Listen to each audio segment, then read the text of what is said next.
Welcome to Monk's Temple. As you settle into this moment, let the sounds around you soften. Let the weight of your day begin to dissolve, not through force, but through a gentle releasing of attention.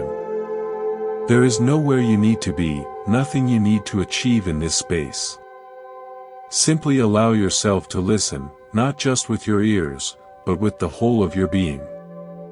What if the very thing you've been searching for, a peace that cannot be shaken, was not a distant destination, but the ground beneath your feet, momentarily forgotten?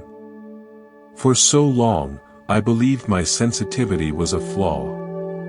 Every sharp word, every perceived slight, every broken expectation felt like a cut. I built walls to protect myself, but found I was just living in a smaller, lonelier room, still hearing the noise from outside. The breakthrough didn't come from building the wall higher. It came from understanding what the wall was meant to protect. It was a revelation, quiet and profound, that arrived not on a mountaintop, but in a dusty garage. I was helping a friend clean, and we moved an old, heavy anvil. As we set it down, he said, "Funny, isn't it? You can hit this with all your might, and it doesn't get angry. It doesn't get sad. It just receives the blow." In that moment, I saw it. The anvil wasn't unfeeling, it was complete in itself. Its nature was not defined by the hammer. My suffering wasn't coming from the hammer's strike, but from my belief that I was the metal being shaped, rather than the space holding the entire forge. If this perspective speaks to you, if you long for that kind of unassailable wholeness, consider joining our community. Subscribe to Monk's Temple. Together, we'll explore this space within. Let us begin with a principle that turns our common understanding upside down. Buddhism teaches us that our most intense emotions, the ones that feel most personal, most us, are in fact the most impersonal. Think of a lake. When the wind blows, the surface churns with waves. The water rises and falls, crashes and froths. From the perspective of a single wave, this turmoil is everything. It is identity. It is survival. I am a large, powerful wave, or I am a crushed, disappearing wave. But from the perspective of the lake's depth, the waves are just a surface phenomenon. The deep water remains still, undisturbed, knowing the waves but not being them. We spend our lives identifying with the waves, the anger, the anxiety, the burst of pride, the crash of shame. We say, "I am angry," with the same conviction that a wave might scream, "I am the storm." But you are not the wave. You are the lake. The emotions are weather patterns on your surface. They are conditioned, temporary, and dependent on causes, like the wind, the temperature, the pull of the moon. Your true nature is the vast, still depth that holds them all. This is not a metaphor meant to minimize your experience. The waves are real. They have power. They can swamp boats. But their power is temporary, and crucially, they are not the essence of the water. When you believe you are the angry wave, you are trapped in its short, frantic life. You must fight to stay big, or despair at shrinking. All your energy goes into managing the surface. Freedom lies in the profound, simple shift of feeling your own depth. The next time anger arises, instead of being swept into the story of why you are angry, try this: drop your awareness below the story. Feel the physical sensation, the heat, the tension, the vibration. Place your attention there, in the body, as if you were a scientist observing a natural event. Interesting. This is the sensation of activation. This is the feeling of contraction. In that observation, a space opens. You are no longer the wave thrashing, you are the lake, aware of the thrashing. This is the foundation of emotional untouchability. Not a hardened surface that repels blows, but a profound depth that cannot be fundamentally disturbed by surface storms. This leads us to a challenging but liberating truth: people don't cause your anger. Your expectations do. We walk through the world with a hidden ledger, a list of unwritten, unspoken rules about how others should behave, how situations should unfold. We expect courtesy, fairness, competence, gratitude, respect. These feel like reasonable requests. But Buddhism looks at this with radical honesty. An expectation is a preconceived idea of reality. It is a demand you place on the world before you can be at peace. When reality inevitably diverges from your script, and it will, constantly, the emotional response is anger. But the anger is not about the event itself, it is about the violent collision between your fantasy and what is real. It is the pain of your attachment to the fantasy. I saw this illustrated with heartbreaking clarity years ago. A man came to the temple, furious at his adult son. The son had chosen a career path the father deemed unworthy, waste of his potential. The father's anger was corrosive, it was destroying their relationship. After all I sacrificed. He should want stability.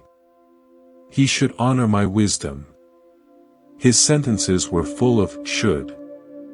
I asked him a simple question: in all of nature, can you show me a should? Does the river should flow straighter? Does the oak tree should grow faster? We sat in the garden, watching a vine grow where it would, not where we might think it should. His anger, we saw, wasn't about his son's choices. It was about the brutal death of his own cherished story. The story of the successful son who would validate his life's work. The son was just living his life, according to his own nature, like the vine. The father was enraged at the vine for not being a rose bush. His suffering was born in the gap between his expectation and reality. When he began to see this, the anger didn't vanish, but its nature changed. It became a signal of his own clinging, not a verdict on his son's character. He began the difficult, beautiful work of meeting his son not as a character in his story, but as a person in his own right. This is the practice, to catch the should as it forms. When you feel irritation rising, listen for the hidden sentence in your mind. This line is moving too slowly. The hidden sentence: it should move faster. They are so inconsiderate. The hidden sentence: they should be more considerate. Every should is a tiny hook you sink into the world, and when the world moves on, it tears at you. The practice of emotional untouchability involves gently, patiently, removing these hooks. You start to relate to the world as it is, not as you demand it to be. You deal with what is, rather than exhausting yourself fighting what isn't. This is not passivity. It is the ultimate form of engagement, because you are no longer blinded by your own fairy tale. You see the actual terrain, and you can navigate it with true intelligence. Let's continue. Having seen how expectations act as the architects of our distress, we now turn to the building materials they use, our attachments. In the West, we often think of attachment as clinging to people or things, a fear of loss. But in the deep waters of Buddhist psychology, attachment has a more subtle and pervasive meaning. It is the mental grasping at anything we label as me, mine, or how things must be. It is the process of taking a transient, flowing experience and trying to nail it to the wall of a permanent self. Your opinions, your reputation, your sense of being a good person, your identity as competent, wise, or even spiritually advanced, these are not neutral facts. They are positions we occupy, stories we tell, and we hold on to them for dear life. Why? Because in a world of constant change, they give us the illusion of something solid to stand on. But this solidity is a trap. For every identity we cling to becomes a potential site of future suffering. Imagine you are wearing a suit of exquisite, hand-blown glass armor. You crafted it yourself, piece by piece, over a lifetime. This one is the breastplate of my good reputation. This pauldron is my intelligence. This gauntlet is my righteousness. You believe it protects you. It makes you feel defined, safe, impressive. Now, you must walk through the world.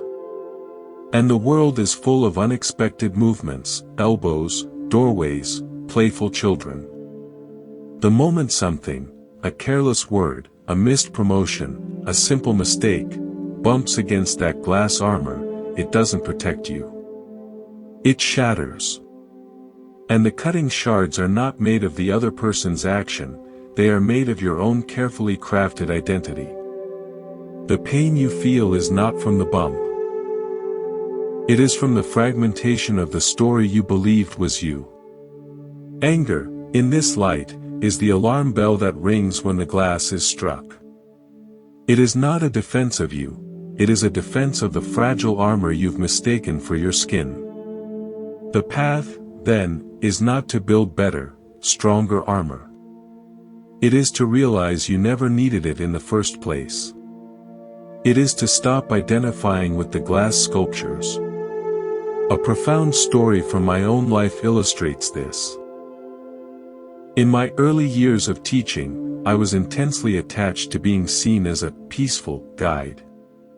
This was my glass armor. One day, during a public talk, a man in the audience began aggressively challenging every point I made. His tone was contemptuous. I felt the heat rise.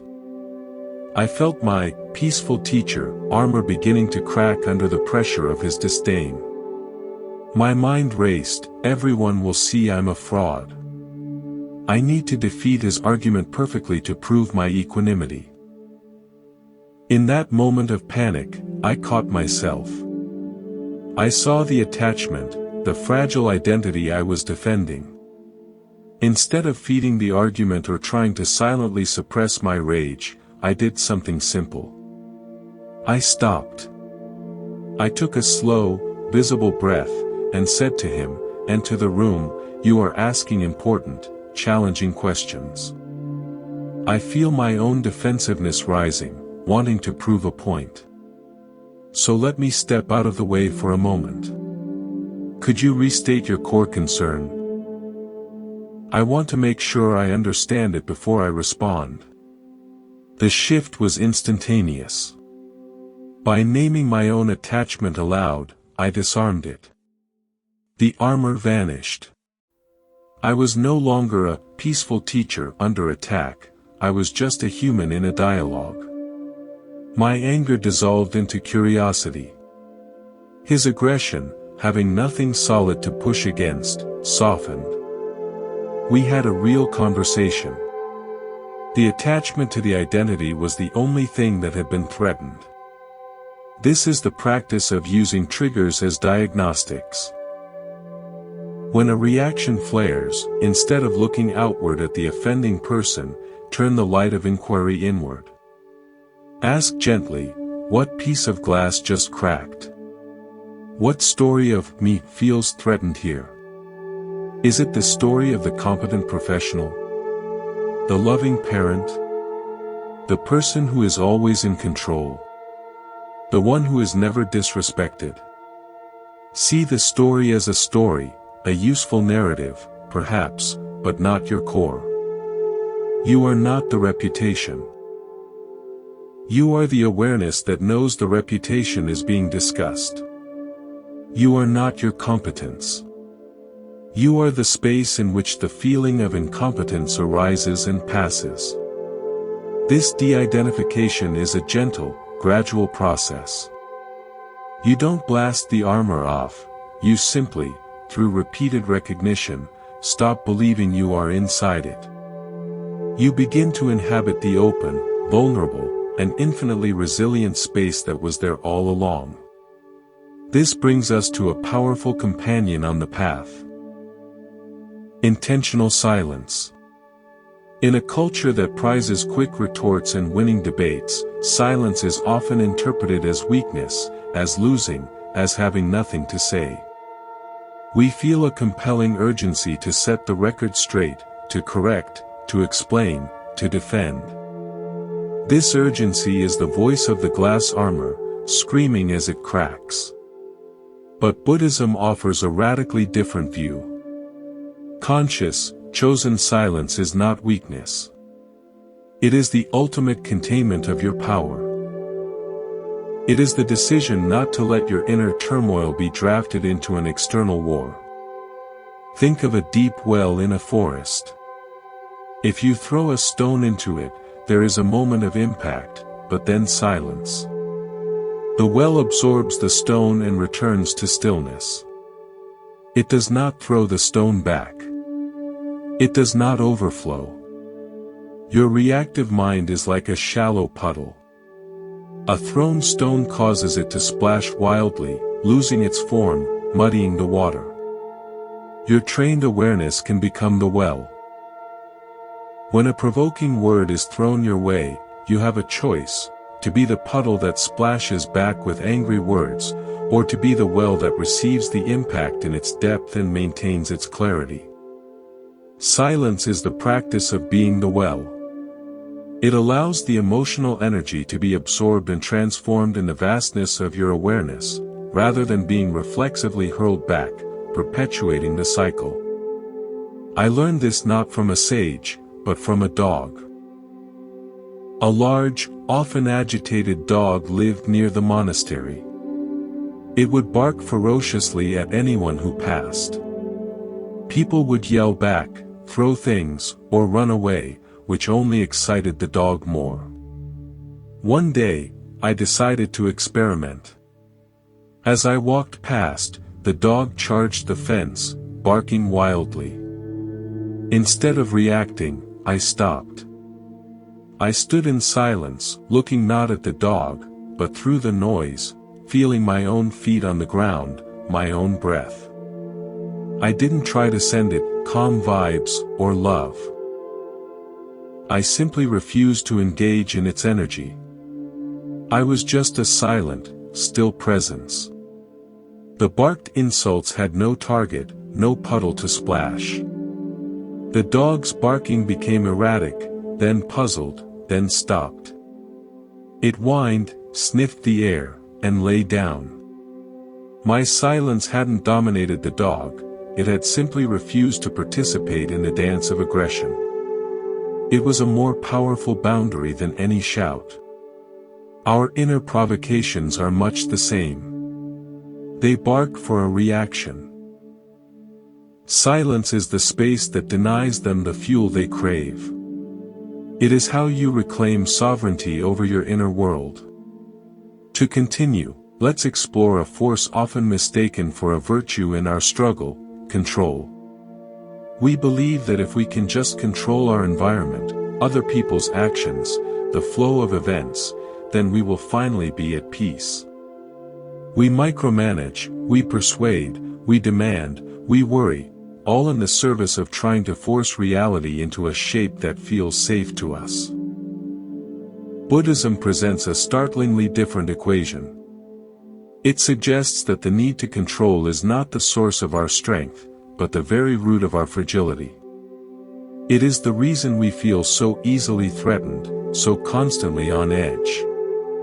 The emotionally untouchable person is not a master controller, they are a master responder. They have traded the exhausting, impossible burden of dictating life's flow for the agile, peaceful power of responding wisely to whatever arises. Picture a sailor on the open ocean. The novice sailor fights the waves. She sees a large swell approaching and panics, turning the helm violently against it, straining the rudder, fighting the ocean itself. She exhausts herself and often makes the situation worse. The seasoned sailor feels the same swell. She adjusts the sail, she shifts her weight, she moves with the energy of the water. She doesn't control the wave, she understands its nature and responds in harmony with it. Her power lies in her adaptability, her deep knowledge of her own vessel, and her respect for the sea's immutable forces.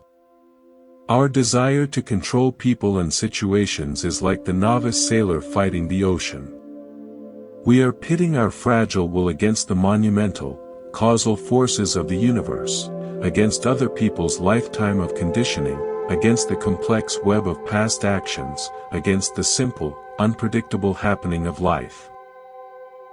Anger is the feeling of the rudder straining and snapping in our hands. True power, the kind that leads to emotional untouchability, comes from shifting your focus from controlling the ocean to mastering your own vessel. Your vessel is your mind, your perceptions, your reactions. When you stop demanding the waves be smaller, you can learn the profound skill of navigation.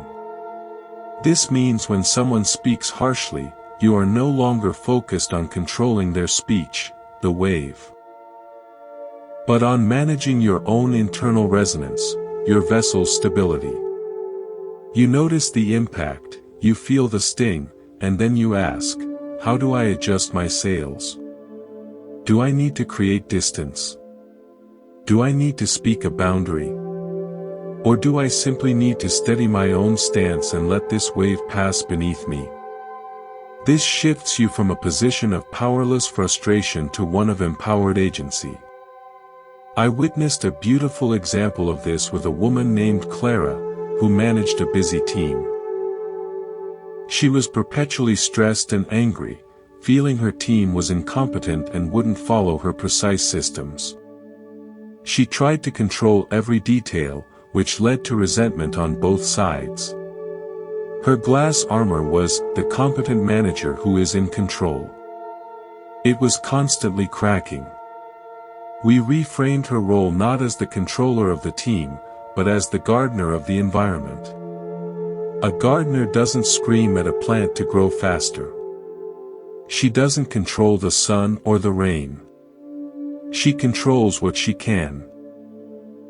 The quality of the soil, the amount of water she provides, the removal of weeds.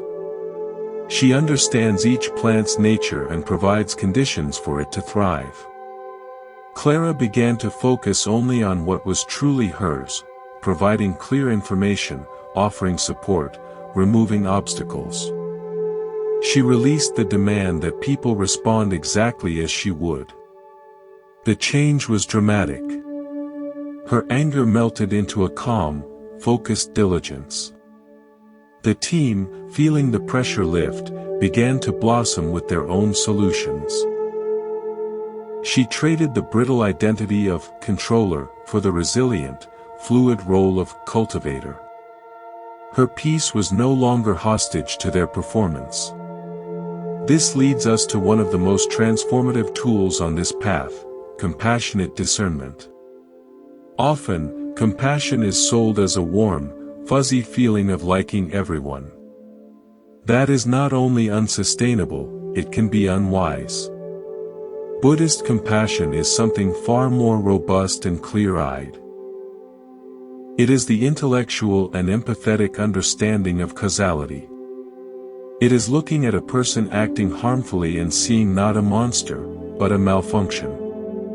You see the pain, the fear, the ignorance, the conditioned patterns that are driving their behavior, just as you would see a virus causing a fever. This does not mean you approve of the fever. It does not mean you let the fever burn you. It means you understand its source is not personal malevolence, but a natural process of cause and effect. This understanding is the great dissolver of anger. When you take someone's action personally, you see a sword aimed at your heart. Your only responses are to duck, shield, or grab your own sword. When you see it with compassionate discernment, you see a person wildly swinging a sword because they are trapped in a dark room, terrified, believing they are surrounded by enemies. The sword is still dangerous. You must still get out of the way or calmly disarm them if you can. But your primary emotion is not rage, it is a clear, sober recognition of their suffering and confusion.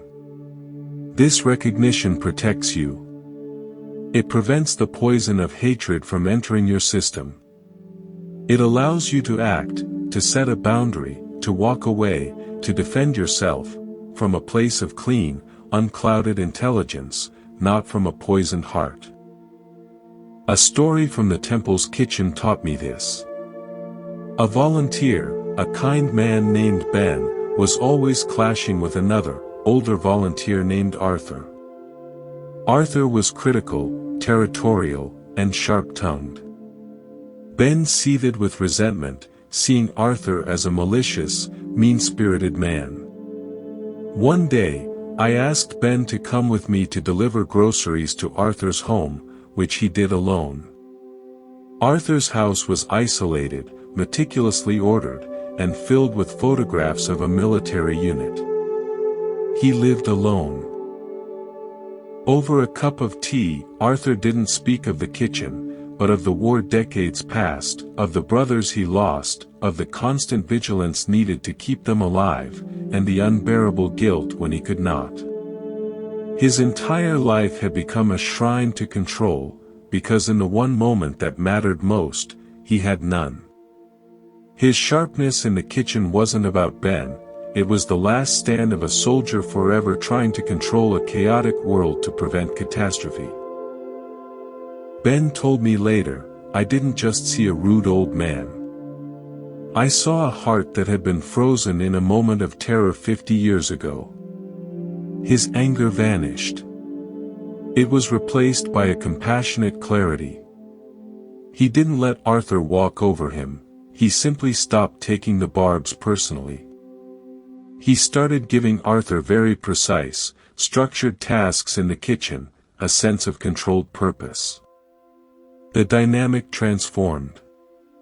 The enemy vanished, because Ben stopped seeing one. This is the alchemy. Anger cannot coexist with clear understanding. When you see the broken machinery behind the harmful action, rage becomes irrelevant. You are faced not with an enemy to hate, but with a problem to solve or a condition to avoid. Your energy is freed for intelligent action, not wasted on internal combustion.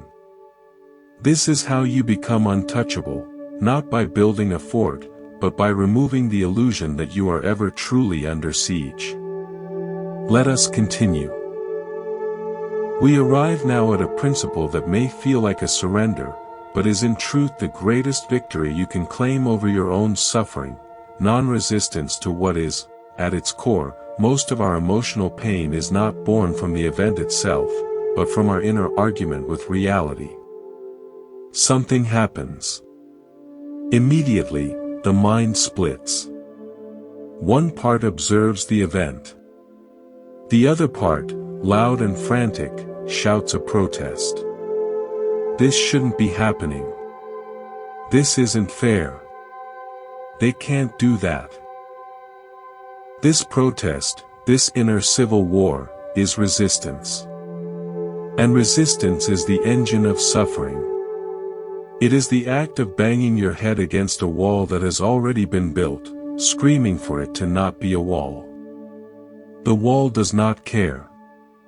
You only get a headache. Buddhism draws a critical distinction between pain and suffering. Pain is inevitable. It is the physical sensation of stubbing your toe, the emotional ache of loss, the sharp word that lands. Suffering, however, is optional. Suffering is the extra layer we add, the story, the protest, the blame, the endless mental replay, the demand that reality be different. Suffering is the resentment that clings to the pain long after the initial cause has passed. Emotional untouchability is not the absence of pain. It is the refusal to add that second layer of suffering. It is the cessation of the argument. Think of it as two artists presented with the same cracked canvas. The first artist spends all their energy raging at the crack. They cry over the perfect painting that should have been on the smooth canvas. They blame the supplier, they mourn their lost vision. They are paralyzed, adding layers of frustration and despair to the simple fact of the crack. The second artist looks at the crack. They accept its presence completely. This is the canvas I have. From that deep acceptance, creativity stirs. They incorporate the crack into the design. They paint a bolt of lightning along its path, or a fragile branch. The crack becomes part of the beauty. The first artist suffers. The second artist feels the initial disappointment, the pain, then moves into a relationship with reality that produces art. Your life is the canvas. The cracks, the disappointments, the insults, the failures, are inevitable. Your resistance is the extra suffering. Your acceptance is the beginning of wise and creative response. This is not passivity. It is not saying, "It's all good." It is saying, with clear-eyed honesty, "It is what it is." This phrase, often used dismissively, is actually a profound mantra of liberation. It marks the end of the futile war with facts. From that ceasefire, all intelligent action flows. If your house is flooding, acceptance is not sitting in the water smiling. It is the moment you stop screaming, "This can't be happening," and you see the water rising. That clear seeing allows you to grab the bucket, move the furniture, or call for help. Action born from resistance is frantic, clumsy, and rooted in fear. Action born from acceptance is precise, effective, and rooted in the present moment truth. I learned this through a personal story of profound helplessness. Years ago, someone very close to me made a series of decisions that caused deep, lasting harm to others in our community. My initial reaction was volcanic rage, mixed with a desperate desire to go back in time and stop it. I argued with reality for months. He shouldn't have done that. How could he? This shouldn't have happened. I was the first artist, raging at the crack, making myself sick. My suffering was immense, and it did nothing to change the past or help the victims. One day, in exhaustion, the truth broke through. It happened. It should not have, but it did. This is the cracked canvas. The argument stopped. In that quiet space of non-resistance, something new emerged, a clear, compassionate energy to support those who were hurt. My actions became useful instead of just angry. I had to relate to the person not as the monster of my story, but as a flawed human who had caused damage, a more complex and difficult truth, but the only one that allowed for healing. The pain of the event remained. The extra, self-inflicted torture of resistance fell away. This practice of non-resistance applies most powerfully to our internal world as well. We often have a secondary layer of anger at our own anger. We feel shame for feeling jealous, frustration at our anxiety, irritation at our sadness. This is resistance to our own humanity. It is a meta-suffering, a conflict with the weather patterns in our own sky. Emotional untouchability includes making peace with your own emotional weather. When sadness arises, you can say, "This is sadness," without the added story, "And I shouldn't be sad, I'm supposed to be enlightened by now." You allow the feeling its life, knowing it is a passing storm in the vast sky of your awareness. This permission is the ultimate relaxation. It is how the depth of the lake remains still, even as the surface is stirred. Let me share a story about a man named Daniel, a dedicated meditator who came to me in frustration. "I've been practicing for years," he said. "But I still get flashes of petty jealousy. I see a colleague succeed and I feel this ugly twist in my gut. Then I get angry at myself for being so unevolved. I'm fighting myself." I asked him to try something radical, to stop fighting the jealousy. The next time it arose, instead of judging it or trying to breathe it away, to mentally bow to it. To say, "Ah, jealousy. You are here. Thank you for showing me where I am still comparing, where I am still insecure. You have information for me." He reported back, amazed. The moment he stopped resisting the jealousy, it lost its power.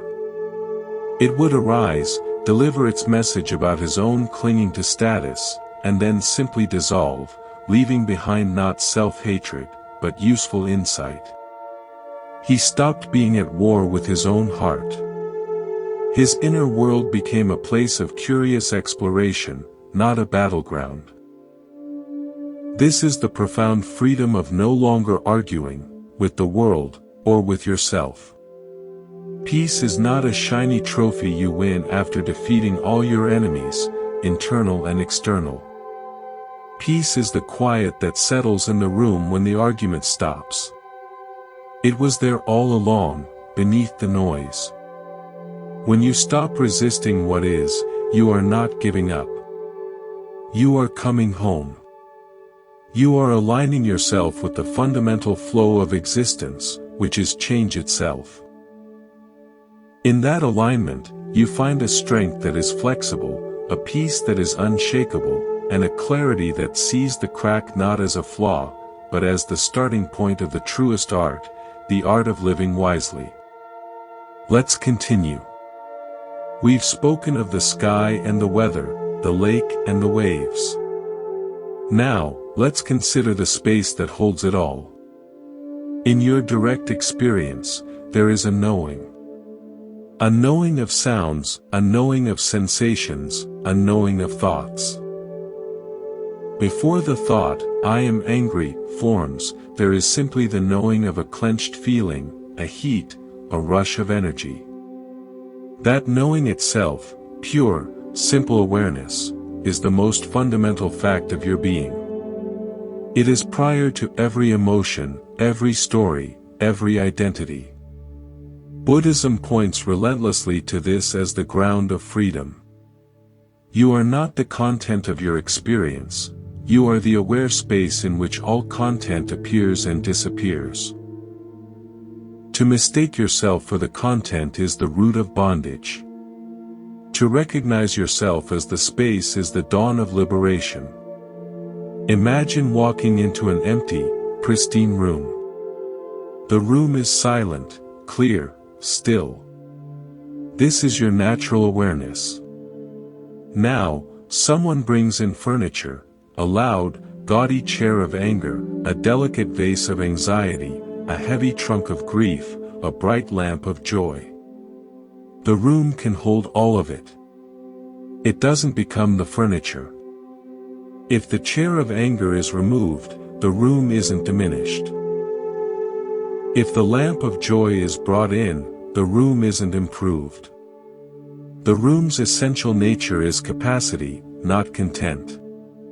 Our suffering arises when we glue ourselves to a piece of furniture. We say, "I am that chair," and then we spend our lives polishing it, defending it, fearing its removal, and complaining about its discomfort. We forget we are the room. Emotional untouchability is the lived knowledge that you are the room. The furniture comes and goes. Some pieces are pleasant, some are painful. But they are all guests. You are the host, the silent, spacious, unchanging host. This understanding transforms your relationship to difficult emotions. When anger arises, instead of the old panic of, "Oh no, here it is again, I have to get rid of it," there can be a calm, almost curious recognition. Ah! The anger furniture has arrived. You don't need to throw it out the window. You don't need to sit in it and let it dictate your actions. You can simply acknowledge its presence in the room of your awareness. You can observe its shape, its color, its texture. Because you know you are not the furniture, you are free to relate to it wisely.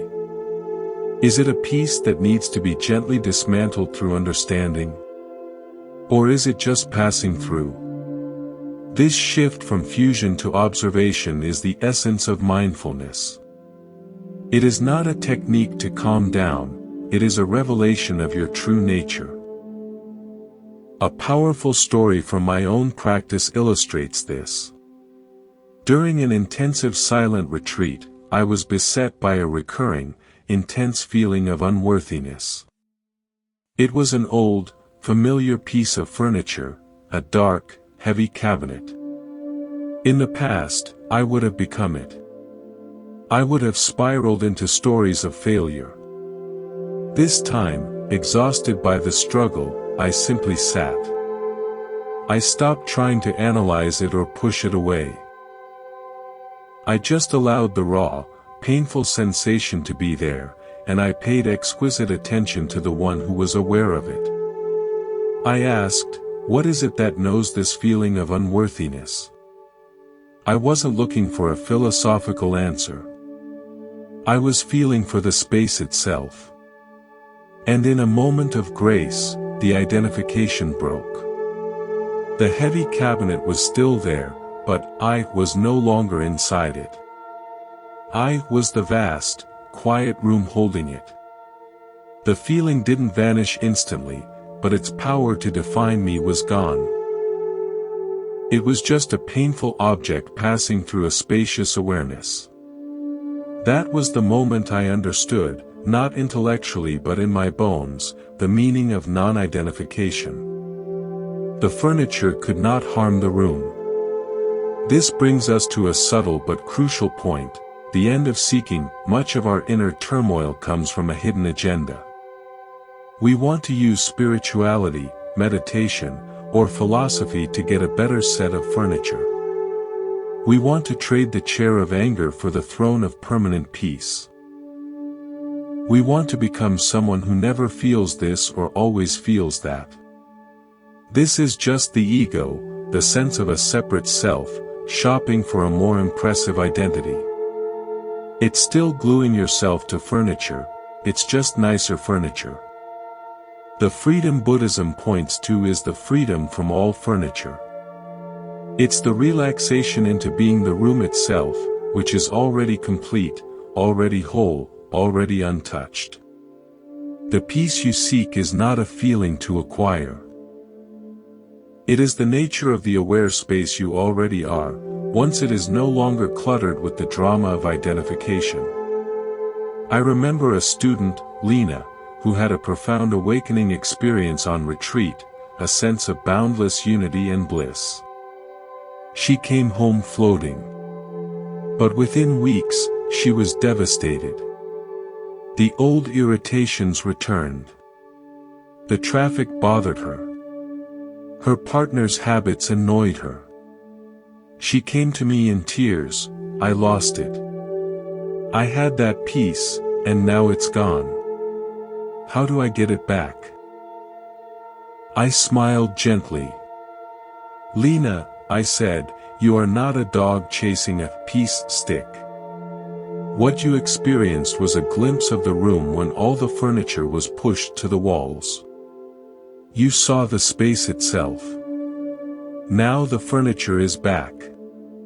But has the room gone anywhere?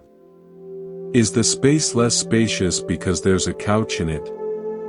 Her job was not to chase the memory of empty space, but to recognize that she was the space, right now, even with the couch of irritation in it. Her seeking for a past experience was itself a piece of furniture, a longing that blocked her from seeing the present spaciousness. When she understood this, her despair ended. She began to find the same infinite peace not in the absence of irritation, but in the awareness that was aware of the irritation. The goal disappeared, and the path became everywhere. This is the final key to emotional untouchability. You stop trying to become untouchable. You realize that the you that could be touched was always a fiction, a collection of passing thoughts and feelings mistaken for a solid self. What you truly are, aware, luminous, empty space, has never been touched by any of it. It has only ever known it. Like the sky has never been scratched by a cloud. When this recognition becomes your lived reality, not just a nice idea, something incredible happens. Life continues. Challenges arise.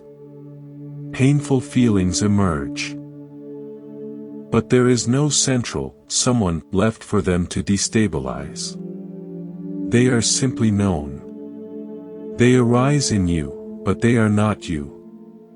And in that simple, profound knowing, you are free. You are at home. You are the untouched witness, the silent host, the endless room. And in that room, finally, there is peace. Let's continue. There is a question that naturally arises as we explore this terrain of spacious awareness and non-identification. What about action? If I am just the room, the sky, the aware space, do I just sit there?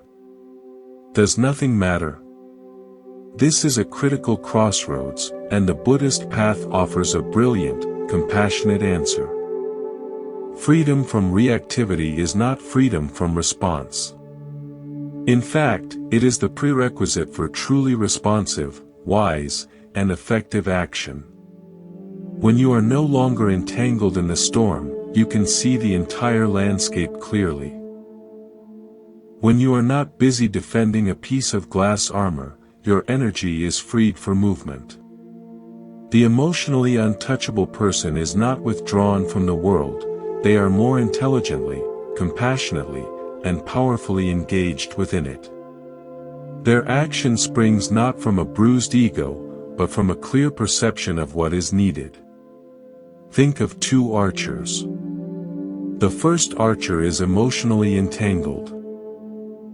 He is thinking about the last shot he missed, angry at a fly buzzing near his ear, anxious about the spectators watching him. His body is tight, his mind is noisy. He shoots, and the arrow goes wildly off course. His action is a product of confusion. The second archer has done the inner work. She feels the breeze, acknowledges the fly, notices the crowd, but her sense of self is not hooked by any of it. She is present, relaxed, her awareness unified with the bow, the target, and the moment. Her action, the release of the arrow, is a pure expression of clarity and skill. It is effortless, precise, and effective. Your life is full of moments where you must shoot an arrow, have a difficult conversation, set a boundary, make a decision, offer help.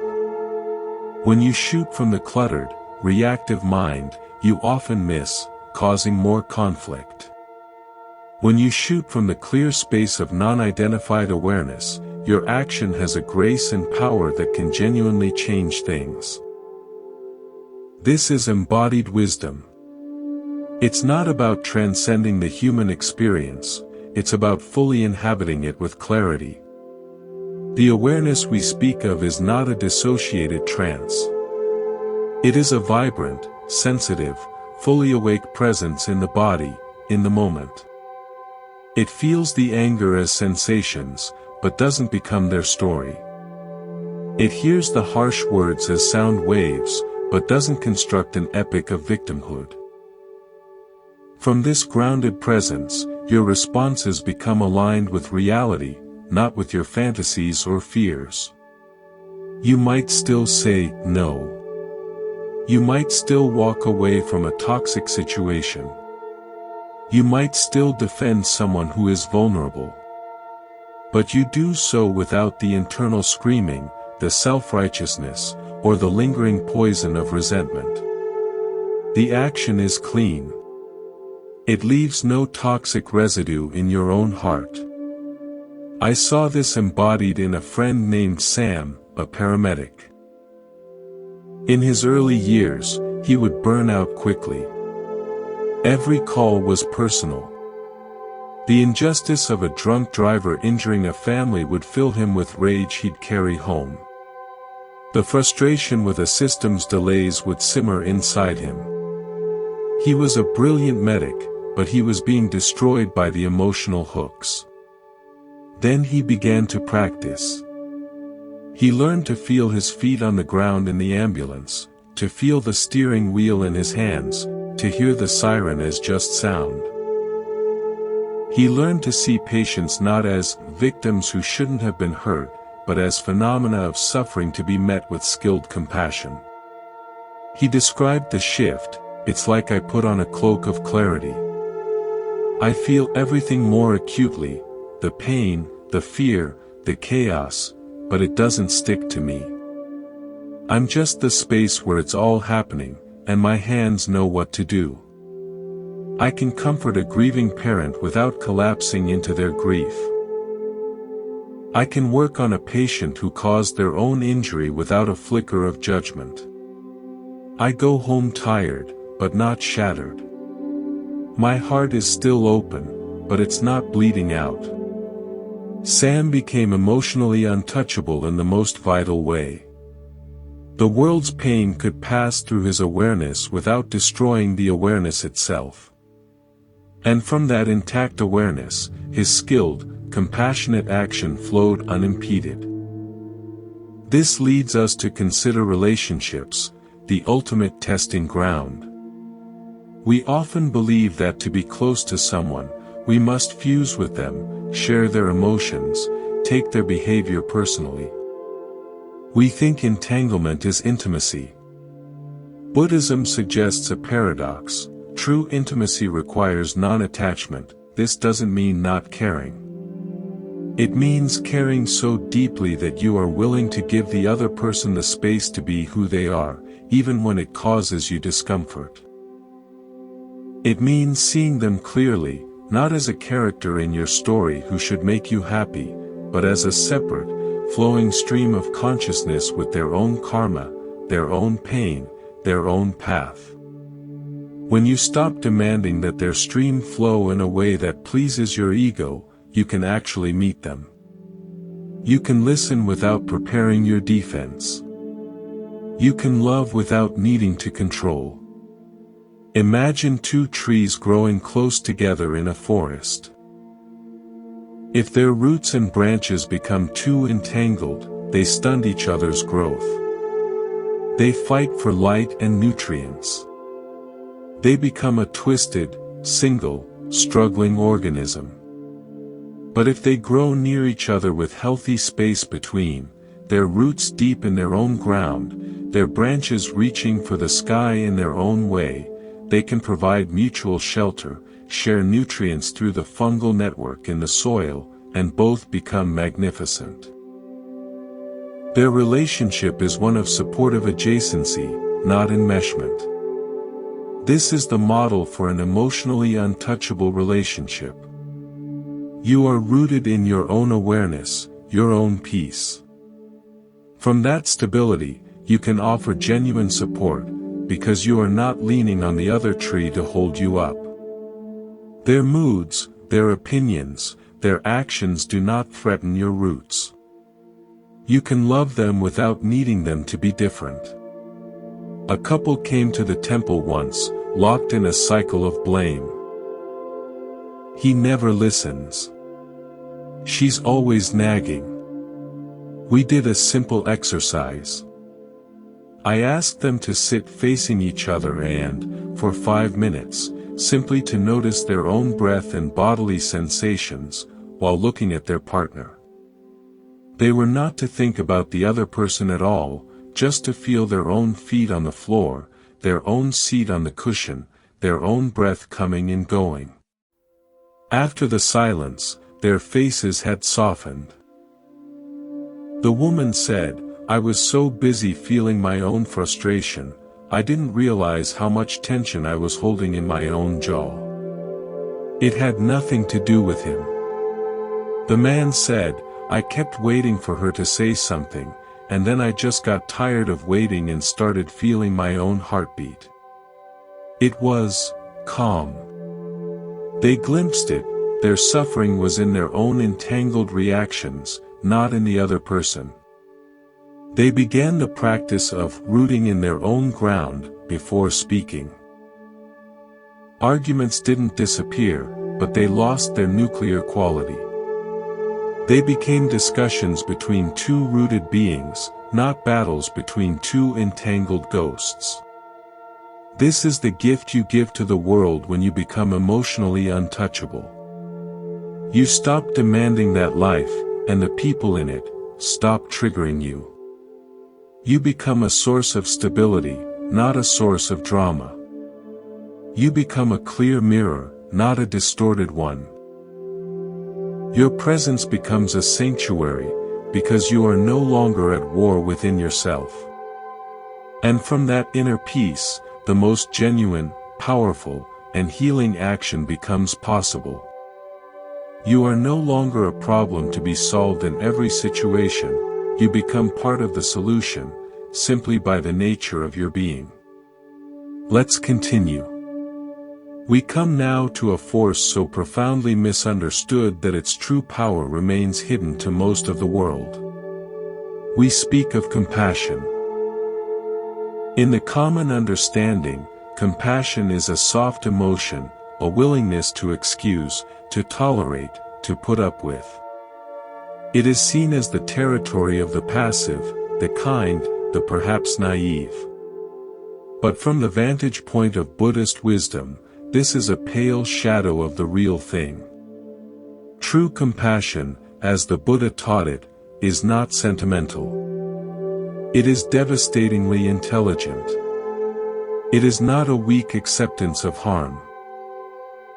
It is the clear-eyed recognition of the mechanics of suffering, and it is the most powerful weapon you possess to dismantle your own anger and fear.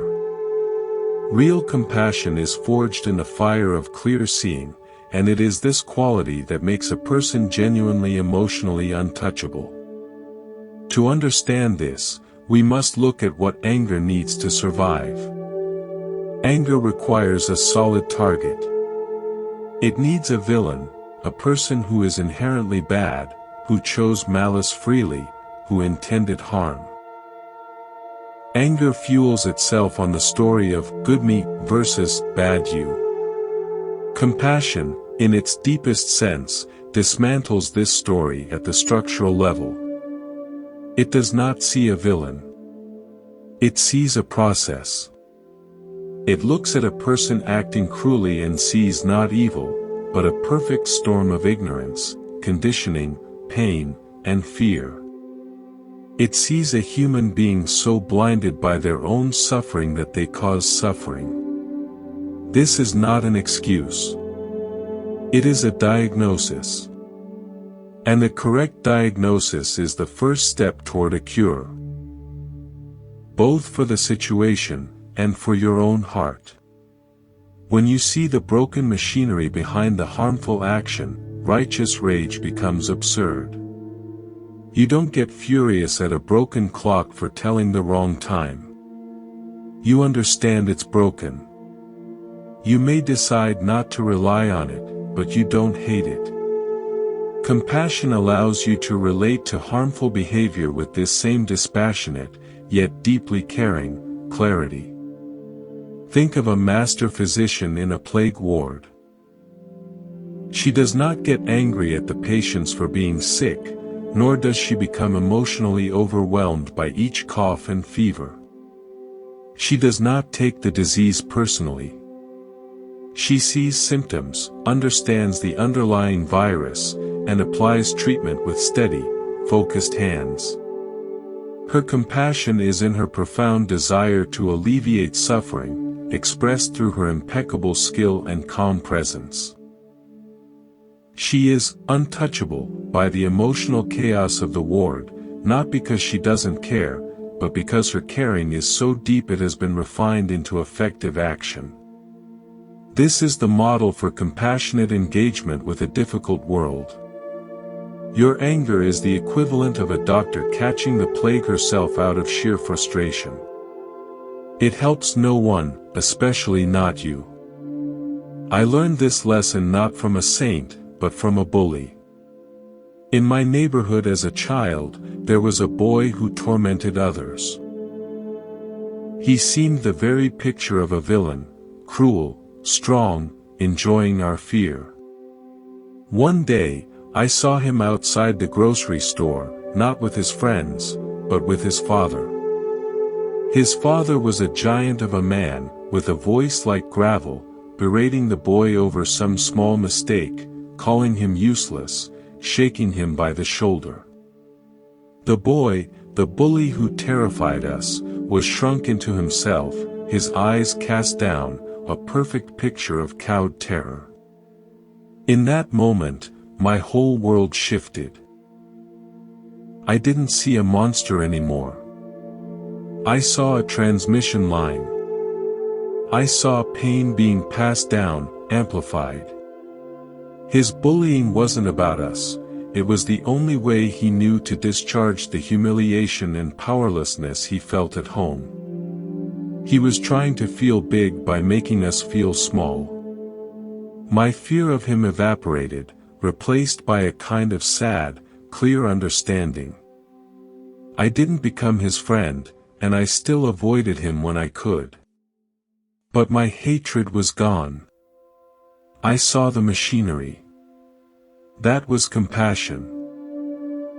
The clear perception of cause and effect. It freed me from being a victim in my own mind.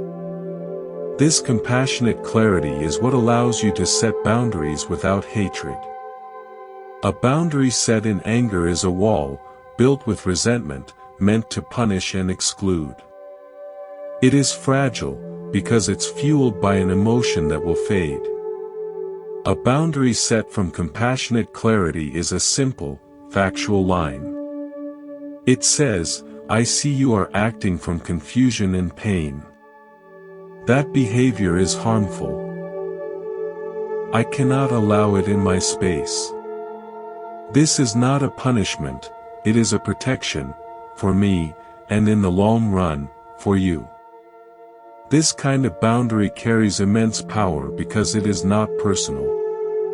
It is as impersonal as a surgeon putting up a sterile field. It is not about, you bad, me good. It is about, this behavior is incompatible with health. When you act from this place, you do not carry the inner poison of resentment.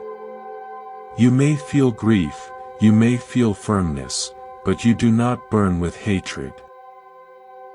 Your inner peace remains intact. Furthermore, this compassion must be turned inward. Often, our fiercest anger is directed at ourselves. We make a mistake, and we become our own villain.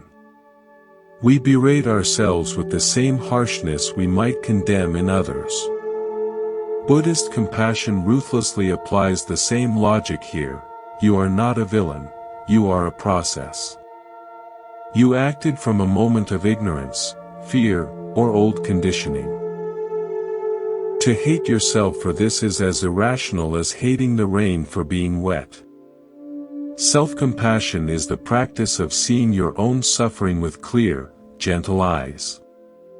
It is acknowledging the pain of your mistake without creating a solid, hateful self, who is the mistake maker. It allows you to learn, to correct, and to move forward without dragging the chains of self-loathing. An emotionally untouchable person has made peace with their own humanity. They have applied the solvent of compassionate understanding to their own inner conflicts, so that external conflicts find less to latch onto. This leads us to a final, beautiful flowering. Compassion becomes the natural state when you are no longer defending a separate self. When you have seen through the illusion of a solid me that needs protection, what remains is a boundless, intelligent sensitivity to the flow of life. You feel the pain of others not as a threat to your own fortress, but as a movement within the field of awareness you share. Your response is spontaneous, appropriate, and free from the distortion of, "What does this mean for me?" This is the compassion of the Buddha, vast, impartial, and wise. It is the ultimate expression of being untouchable, because there is no separate self left to be touched. There is only the responsive, caring intelligence of life itself, expressing through you. In this space, you discover that emotional untouchability was never about being invulnerable or cold. It was about becoming so transparent, so empty of self-concern, that the winds of the world pass through you without resistance. And in that very passing, you are able to respond with a love that is not personal, not clingy, not demanding, but pure, effective, and free. This is the heart of the path. Not a destination of perfect calm, but a journey into boundless, active, and intelligent care. Let's complete our journey. We have traveled from the recognition of our own spacious awareness, through the dissolution of attachments, the practice of non-resistance, and the fierce clarity of true compassion. We arrive now at the destination that was present at the very beginning, the understanding that emotional untouchability is not an achievement, but a homecoming. It is not a personality you construct, but the reality you uncover when you stop constructing personalities. It is the natural state of a mind that is no longer at war with itself, no longer arguing with what is, no longer mistaking the passing weather for the sky. This final part is an invitation to live from this understanding, not as a special spiritual state, but as the ordinary, extraordinary ground of your everyday life. Consider this: for your entire life, you have been tuning a radio in your mind. You've been spinning the dial, frantically trying to find a station that plays only pleasant music, songs of constant praise, smooth jazz of perpetual ease, symphonies of flawless success. And when static crackles through, or a mournful tune plays, or worse, a news bulletin of pain and conflict breaks in, you get angry at the radio. You blame the world for broadcasting on the wrong frequency. The Buddhist path asks you to realize something radical: you are not the radio. You are the silence between the stations. You are the vast electromagnetic field that holds all broadcasts, the pleasant and the painful, without being any of them. The search ends not when you find the perfect station, but when you stop identifying with the search, and rest as the silence that was there all along.